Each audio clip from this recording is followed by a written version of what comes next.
જય માતાજી મિત્રો, જય શ્રી ચામુંડામાં. કેમ છો બધા મિત્રો? આજે આપણે ખાસ જણાવવાનું છે કે ઘણા દિવસોથી લોકો રાહ જોઈ રહ્યા છે, રસિકભાઈ લાઈવમાં કેમ નથી આવતા. યુટ્યુબની અંદર મિત્રો લાઈવ નથી આવતો એનું એક કારણ છે, કેમ કે આજ તો જાજા દિવસ થઈ ગયા છે, લગભગ 3-4 દિવસ થઈ ગયા છે. 3-4 દિવસથી આસપાસ લાઈવ નથી આવી રહ્યો. એનું કારણ એ છે કે હું લગભગ 3-4 દિવસથી ગામડે છું. અત્યારે થોડુંક કામ હોવાથી ગામડે આવ્યો છું.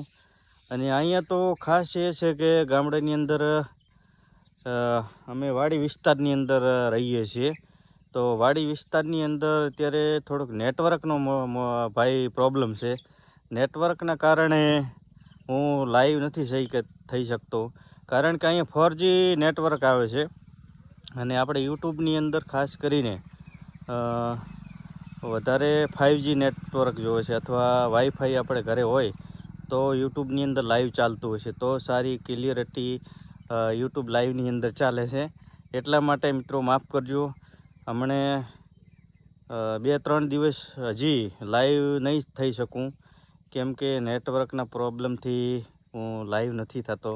અને જો આપણે ગામડેથી અત્યારે વિડીયો શૂટ કર્યો, કેમ કે ઘણા બધા લોકો રોજ લાઈવ જોતા હોય છે. એટલે આપણી સાથે યુટ્યુબ ફેમિલી બહુ પરેશાન છે અમારી.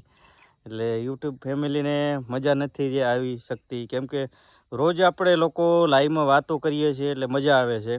આમ તો બધા ગુજરાતના તમામ જિલ્લાઓની અંદરથી લોકો મને ખૂબ સાથ સપોર્ટ આપી રહ્યા છે. તમે લોકો બધા ખૂબ પ્રેમ ભાવ આપી રહ્યા છો, એટલે થેન્ક યુ, લવ યુ બધા મિત્રો. અને અહીંયા જો અમારે આંબાની સરસ વાડે આંબા છે. અત્યારે મોર આવી ગયા છે આંબાને, તો આપણે તમને દેખાડ્યું. જો